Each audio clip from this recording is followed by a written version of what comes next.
คงวอนខ្វល់ដល់រឿងអតីតខ្សែជីវិតប្រឌិតប្រែប្រួលអស់ហើយពីមុនស្មោះឥឡូវបែរជាកូនកាយចុកណាស់លោកអើយអូស្នេហ៍តែនៅអាណិតហើយមិនรู้ក្នុងអរ៉ា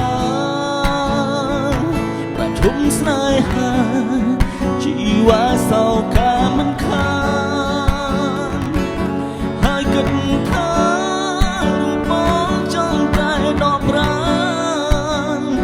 ជាព្រានសាមញ្ញមុំផ្លាញកាយចិនភក្តី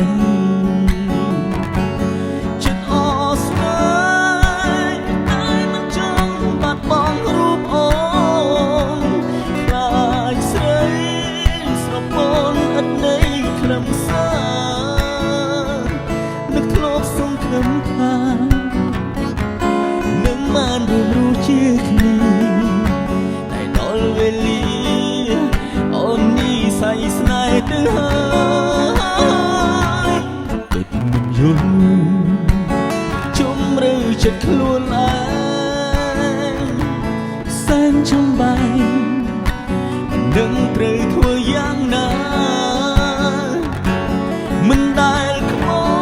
ត់មួមុតក្នុងរឿងស្នេហាមិនได้កម្មពីលើអូនជាស្រីស្មោះត្រង់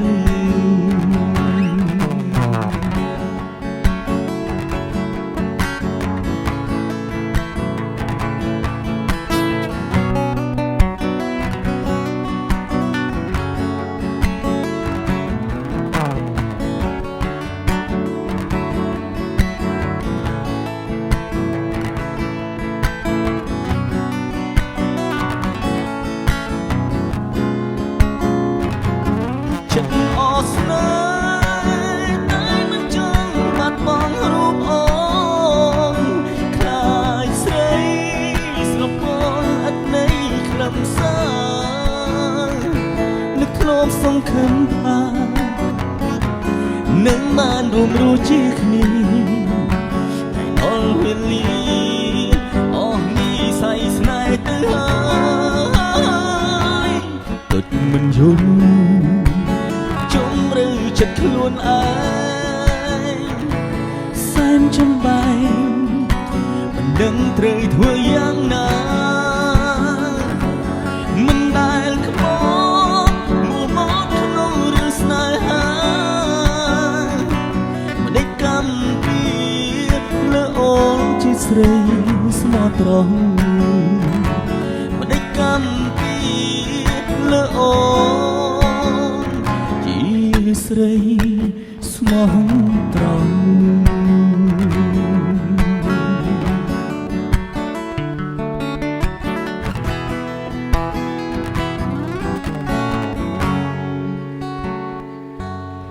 អរគុណបាទអរគុណស្រាប់លេងតែដៃបងណាបាន